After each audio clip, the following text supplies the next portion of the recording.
Boa tarde, meu irmão, boa tarde, minha irmã. Estamos aqui com o nosso programa da Academia Marial Magnífica. É sempre um momento em que a gente se debruça um pouquinho sobre a figura de Nossa Senhora, partilha com você.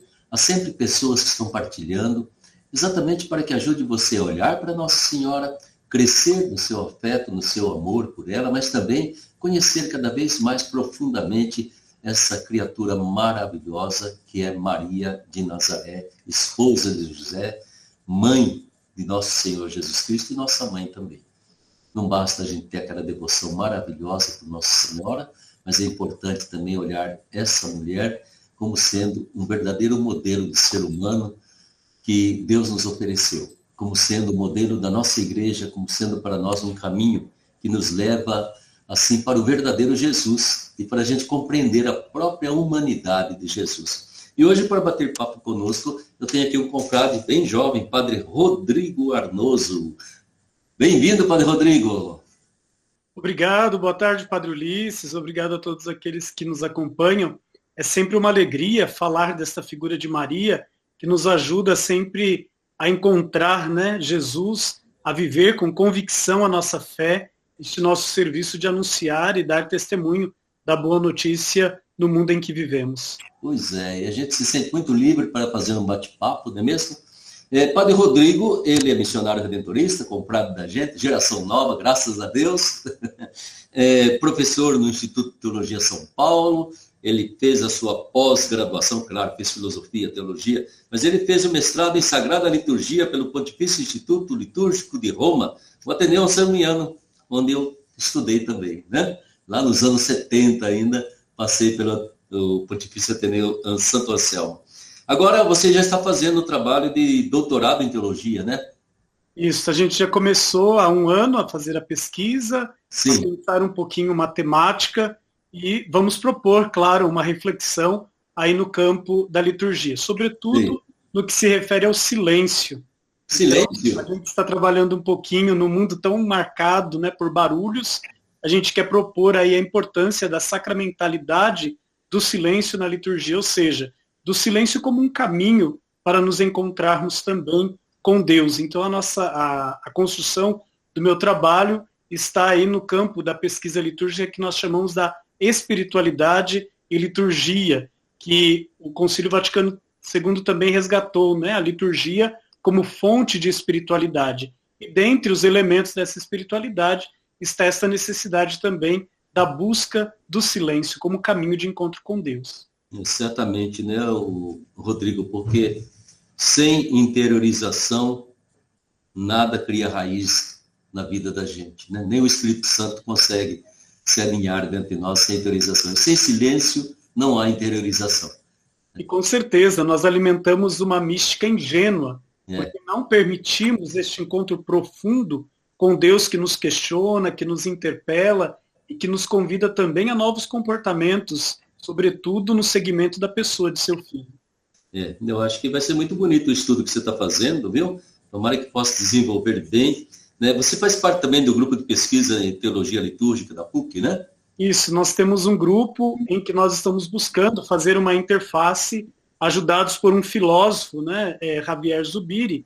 Ele não é só filósofo, mas é teólogo também. Claro que todo o seu trabalho foi mais no campo da filosofia, mas ele oferece também algumas linhas de pensamento, sobretudo, ele vai dizer que todo conhecimento ele nasce a partir da realidade, né?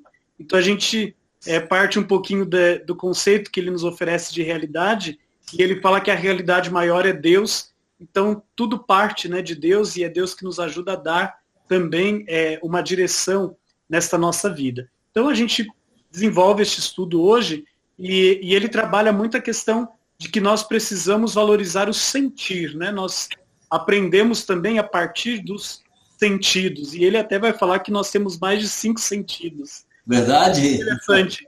E aí ele vai dizer, olha, não podemos criar, né, um distanciamento entre sentir e inteligir. Nós conhecemos as coisas sentindo.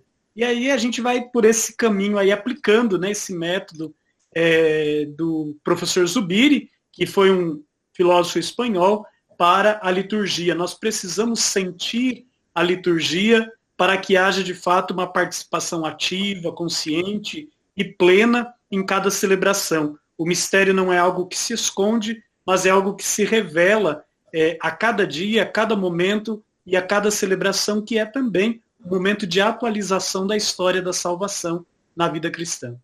E eu tenho a impressão de que isso tudo vai trazendo para a gente essa antena invisível que existe dentro da gente para, digamos assim, o mistério, né?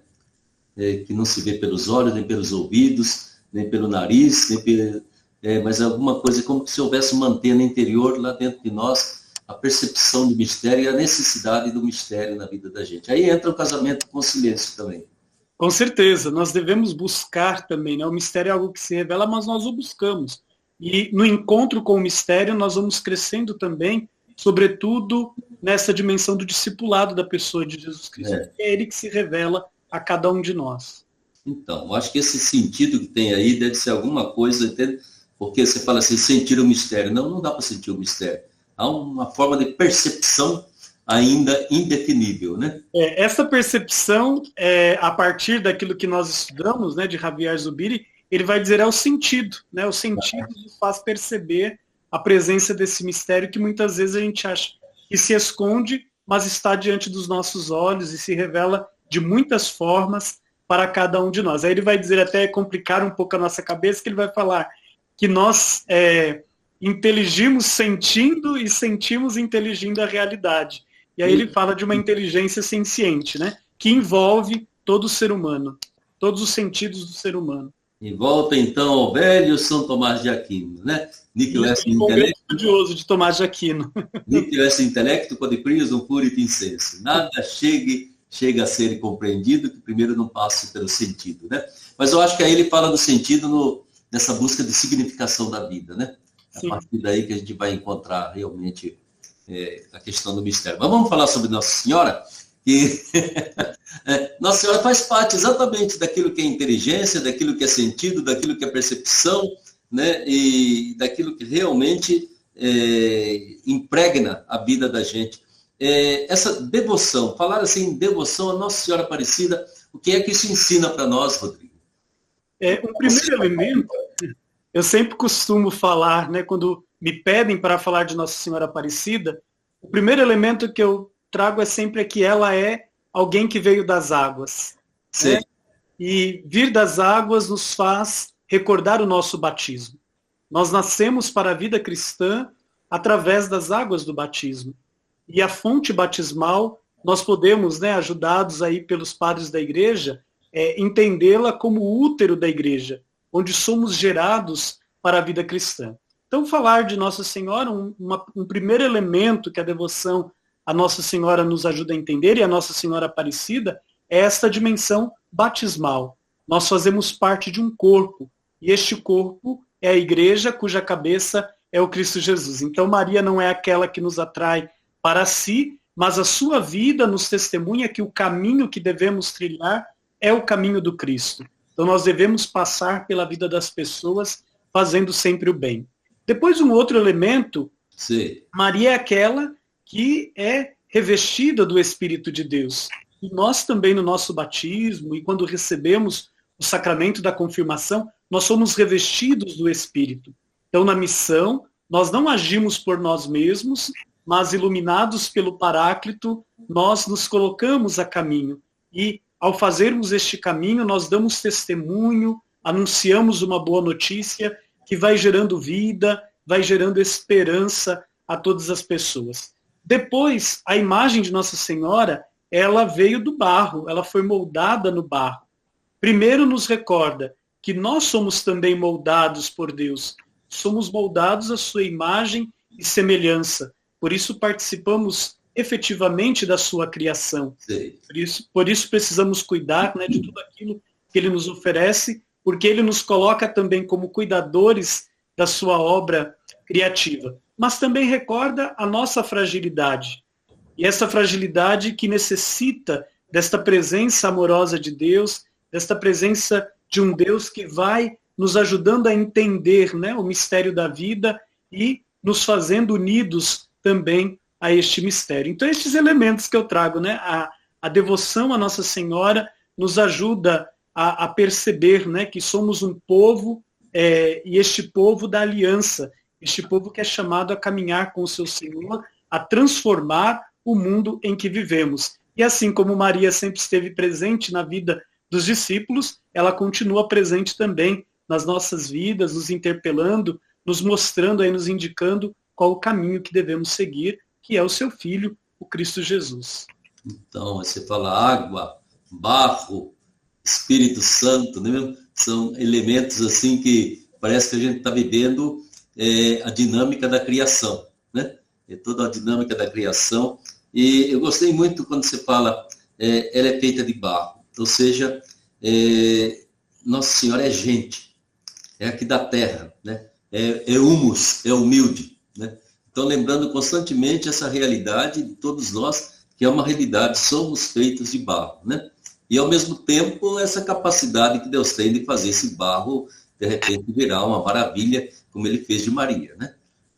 Ele conseguiu fazer o barro virar essa criatura maravilhosa que é a Nossa Senhora. Isso é muito importante, né?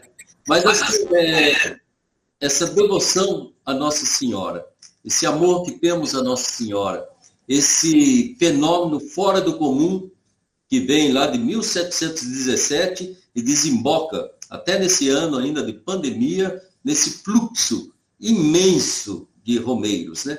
E percebemos, sabe, Rodrigo, que a pandemia nos fez tomar consciência, pelo fato de ter que recorrer demais aos meios de comunicação, a TV, o A12, tudo isso, né?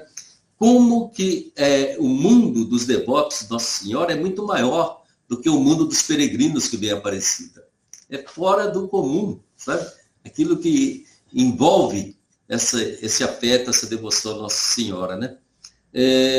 O que será, que significado que tem uma manifestação de Maria, assim como aconteceu no México, aconteceu em Lourdes, aconteceu em Portugal, pelo menos a gente acredita que tenha acontecido, né?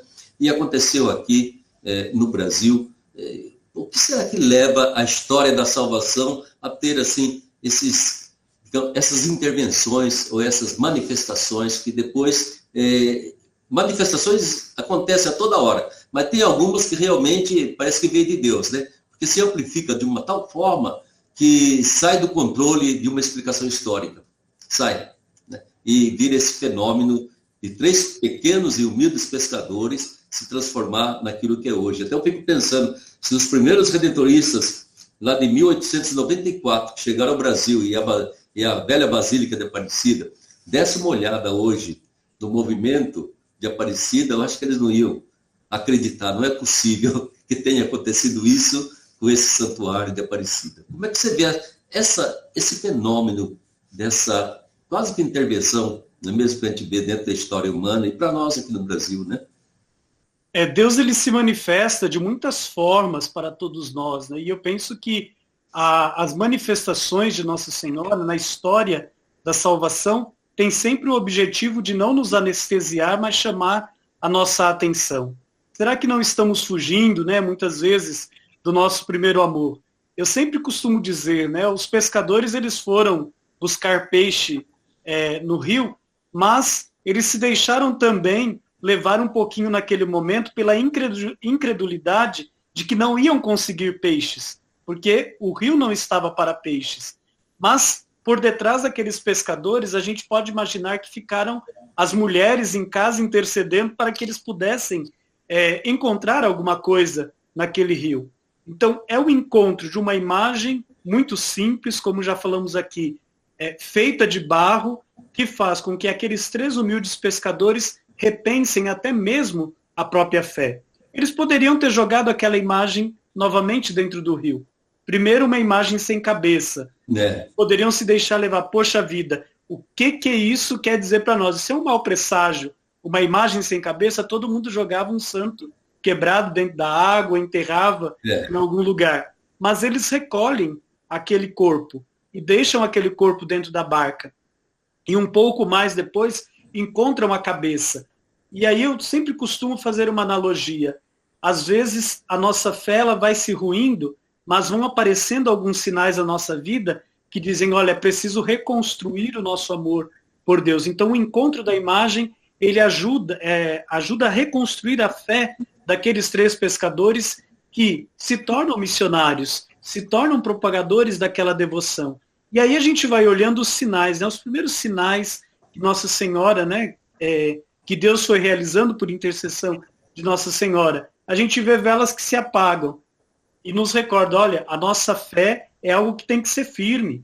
Nós somos sal e luz no mundo. Então, quando a fé está se apagando, vem um sinal para dizer, olha, é preciso confiar em Deus, é preciso estar na presença de Deus. Depois nós encontramos um cavaleiro que nos ensina que a prepotência não nos leva a Deus, mas nos afasta de Deus. Então é preciso cair do cavalo, assim como Paulo e tantos outros caíram do cavalo, fazer uma experiência profunda de conversão para entender o projeto de Deus na nossa vida. Encontramos lá um escravo que queria liberdade, e eu acho que aquela cena nos ensina, Deus não nos criou para sermos escravos, mas para sermos pessoas livres. Por isso, ele, por meio da sua mãe, ele faz um sinal, ele realiza um sinal para dizer, olha, a liberdade é aquilo que eu desejo para o meu povo. Uma menina cega que desejava enxergar, né?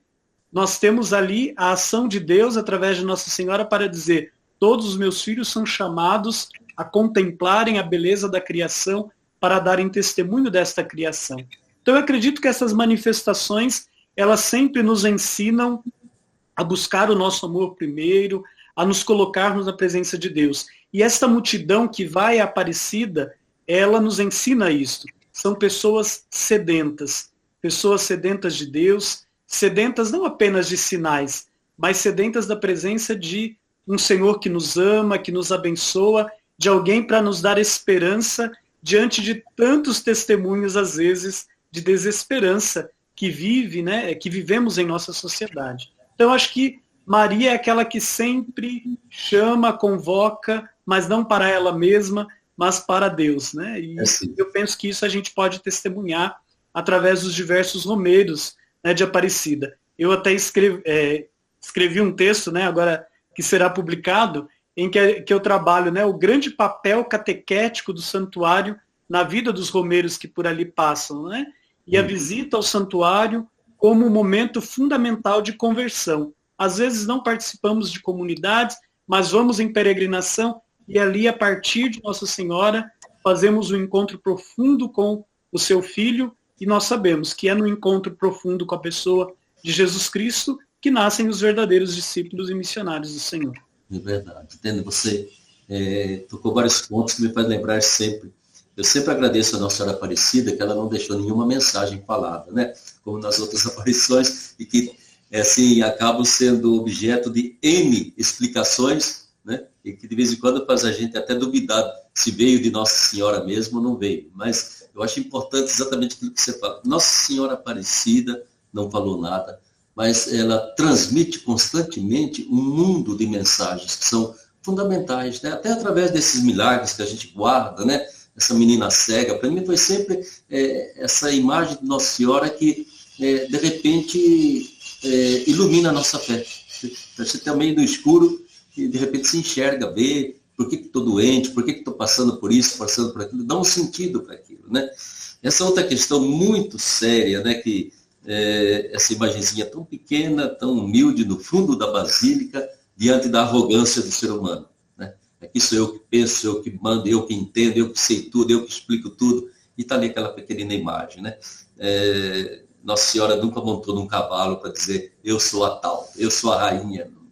Ela simplesmente está de mãos postas, suplicando. Eu vejo assim, um mundo de mensagens, sabe, Rodrigo, que vão através... Por isso que eu tenho a impressão, Rodrigo, a gente passa em silêncio ali diante daquela imagem e eu não sei o que acontece, mas Nossa Senhora deve ter algum meio de comunicação que ela tem ali, extrasensorial, extravisual, extra-oral, tudo, mas que de repente a pessoa que passa ali, ela se deixa tocar por alguma coisa, né? Se deixa tocar, em termos de conversão, em termos de alguma decisão, ou então, pelo menos, parece que enche a pessoa de um pouquinho mais de paz, né?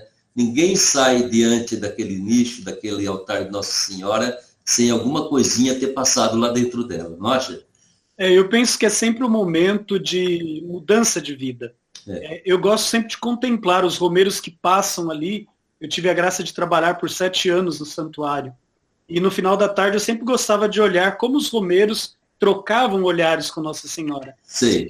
Na face desses romeiros, a gente percebia como que havia uma comunicação naquela troca de olhares. E, ao mesmo tempo que o romeiro apresentava o pedido, ele acolhia também o pedido de Nossa Senhora. Fazei tudo o que o meu filho vos disser. Então, para aquele que estava doente, para aquele que estava com algum problema na família, para um casal que às vezes ia ali no santuário como a última esperança, né, de reconciliação, ela deixa sempre essa mensagem. Fazei tudo o que meu filho vos disser. E aí cada um vai acolhendo essa mensagem no momento em que está vivendo, e eu penso que vai ajudando, né, vai dando um novo fôlego, e a vida vai assumindo um novo colorido, um novo sentido. Por isso nós não saímos os mesmos ali de Aparecida. Eu acho que chegar a Aparecida é um movimento, voltar de Aparecida é outro movimento, né? Com certeza. E imediatamente a pessoa está voltando para casa e está pensando, eu vou ter que voltar aqui de qualquer jeito. É como se fosse um lugar de recarregar a bateria da vida. O que Nossa Senhora também, essa devoção, ela pode nos ajudar a viver esse apelo tão grande que é feito pelo nosso Papa, de sermos assim uma igreja em saída missionária? O primeiro gesto de Nossa Senhora, logo após, né, receber a notícia que seria a mãe do Salvador, foi ir ao encontro da sua prima Isabel. Ou seja, ir ao encontro de alguém que estava necessitando da sua presença. Então, Maria é aquela que nos ajuda a ir ao encontro daqueles que precisam, daqueles que clamam, né, por justiça, daqueles que passam por inúmeras necessidades e que muitas vezes não têm alguém que possa assisti-los. Então, esta cena da visitação ela é muito paradigmática, ela é um modelo, né, para todos nós que queremos viver essa experiência do seguimento da pessoa de Jesus Cristo. Nós não podemos ficar acomodados, mas nós devemos ir ao encontro dos nossos irmãos e muitas vezes nem falar, mas a nossa presença já deve ser uma presença transformadora, visitando não só as periferias geográficas, mas também as periferias existenciais. Nós vivemos num mundo hoje em que as pessoas têm perdido muito sentido e o gosto por viver. Então, a nossa presença na vida dessas pessoas deve ser uma presença animadora. E Maria é essa presença animadora, como foi na vida, né, da sua prima Isabel, lá quando a comunidade estava triste, né, morreu o mestre, perdemos, né, aquele que nós estávamos seguindo, e agora? Maria estava lá porque ela buscou ser toda de Deus para que Deus pudesse também chegar às outras pessoas através dos seus gestos e atitudes. Então, a vida de Maria é para nós esse testemunho concreto de como viver essa experiência de uma igreja em saída. O Papa Francisco falava, né, no Sínodo para a Juventude, nós não precisamos de jovens do sofá, ou seja, jovens que ficam diante da TV vendo a vida passar, mas nós precisamos de uma juventude que seja audaciosa como Maria, né?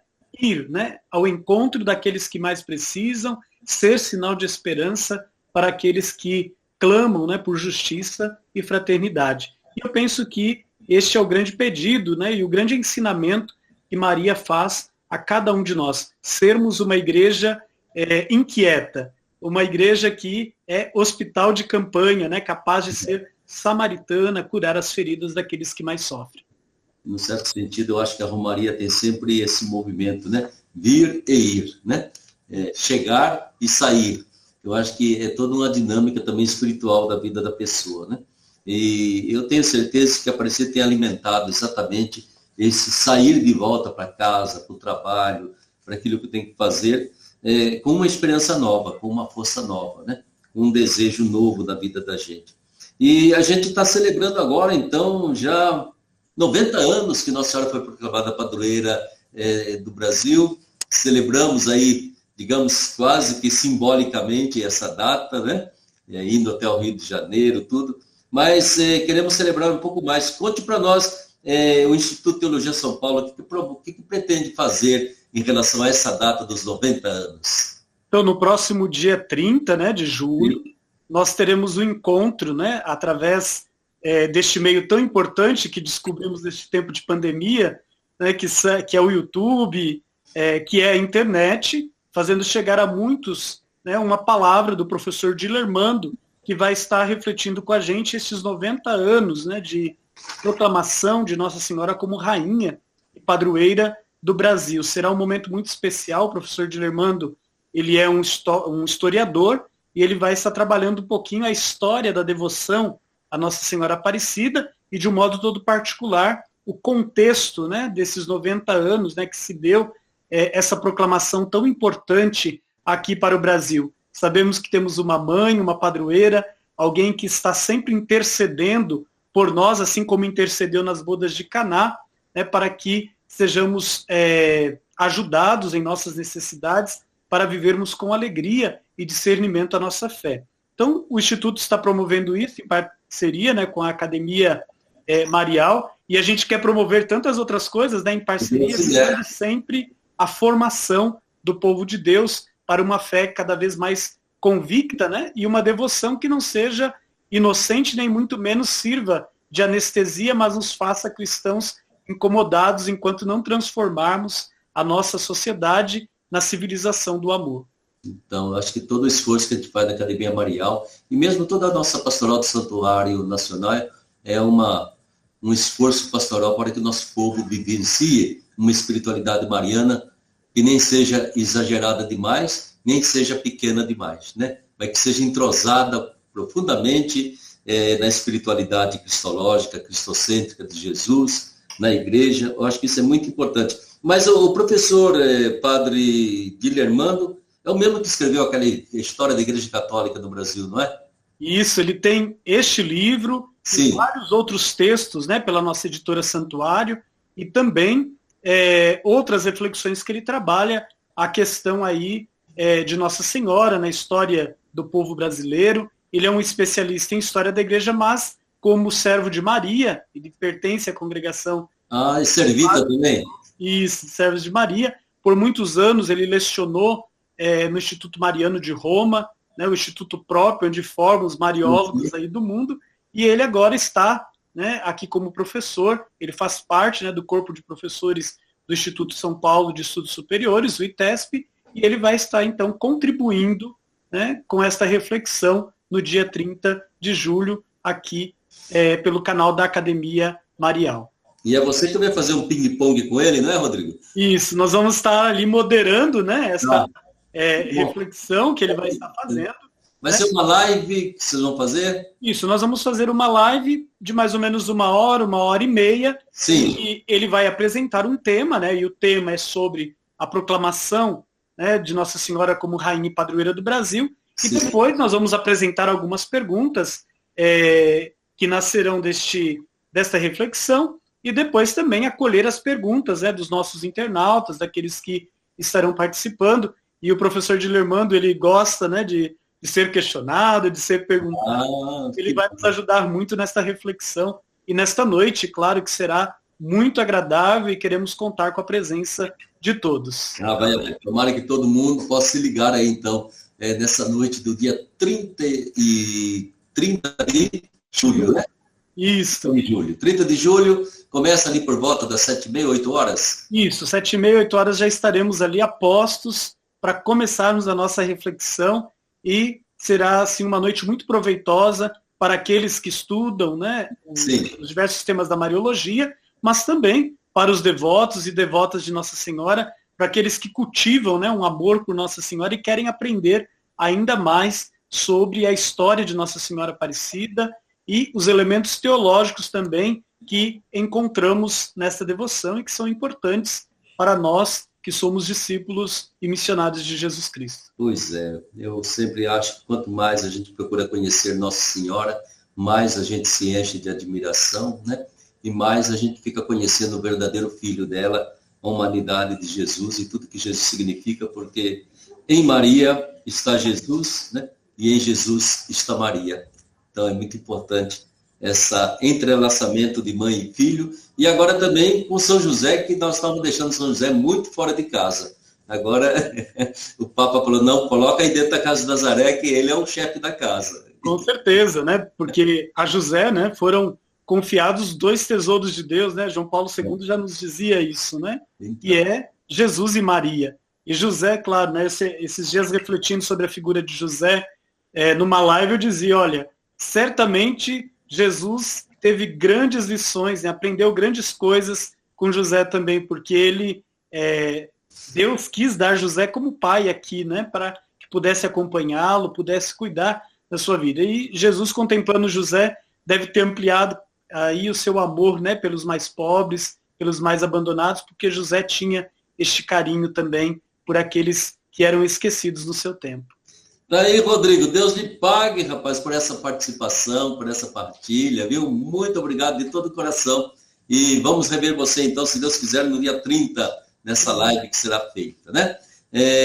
A gente fica muito agradecido. Esse é um momento, assim, apenas meia hora de bate-papo, mas nesse bate-papo desse Magnífica, nós vamos cada vez mais partilhando tudo aquilo que nós temos, nesse desejo imenso de que a Mariologia seja uma Mariologia para o povo, não apenas para os acadêmicos, né? E essa Mariologia enche o coração do nosso povo desse sentir com Maria, sentir Maria, e através de Maria, então, unir-se mais profundamente a Jesus. Muito obrigado, então, meu irmão.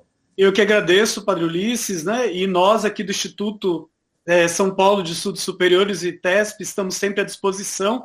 É um instituto que está completando aí 50 anos no próximo ano, a serviço, né, da formação do povo de Deus, não só daqueles que exercerão o ministério sacerdotal, mas temos também inúmeros leigos, né, que foram formados pelo nosso instituto e hoje contribuem com a reflexão teológica aqui na Igreja do Brasil e também do mundo.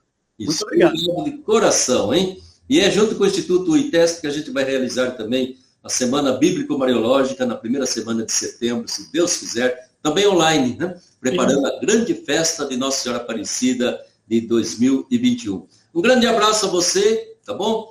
Tudo de bom. E você, meu irmão, minha irmã que nos acompanhou nesse Magnífica, não esqueça de, principalmente hoje, rezar junto com Nossa Senhora o seu Magnífica. A nossa alma engrandece o Senhor, exulta o nosso espírito em Deus, nosso Salvador. Fique com Deus, fique aí com toda a bênção de Nossa Senhora Aparecida, Senhora Aparecida. Até a semana que vem, se Deus quiser.